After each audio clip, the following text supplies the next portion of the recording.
Queen Elizabeth II has been alive for more than 95 years, and she's held the crown for more than half of that, making her the longest reigning monarch in the history of the world.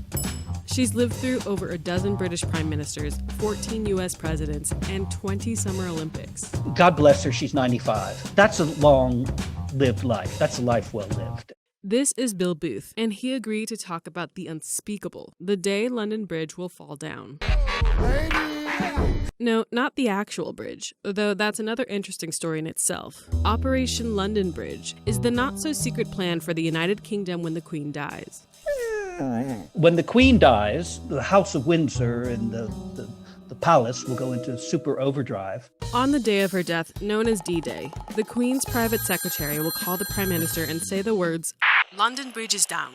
The news will then go out to the 15 governments where the Queen is also the head of state. After that, the 38 other nations of the Commonwealth will know. A news flash will be sent to the UK Press Association and media all over the world. At the BBC, an alarm for national emergencies will be activated. It's so rarely used that many of their staff don't even know what it sounds like. You've seen it? No. All of their anchors will wear black, and their usual red logo will go black as well. At the same time, a man dressed in black will hang a sign on the gate outside Buckingham Palace. The royals' website will also sport the same message, whatever that ends up being. All the flags will be lowered to half-staff, and bells will toll. Immediately after her passing, her son Charles will unofficially become king. He'll make his first speech as head of state that evening. This is the plan if she dies in London, but no need to fret.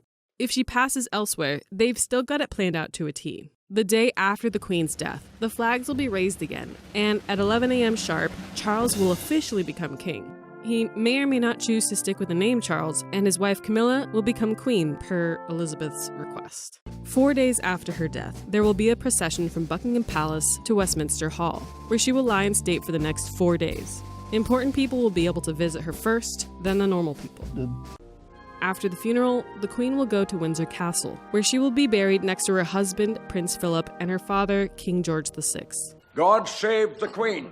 I don't think they'll be sobbing on the streets for the death of the Queen. I think that the tears will be shed and people will feel a moment and a passing, but I don't think they'll be gut punched.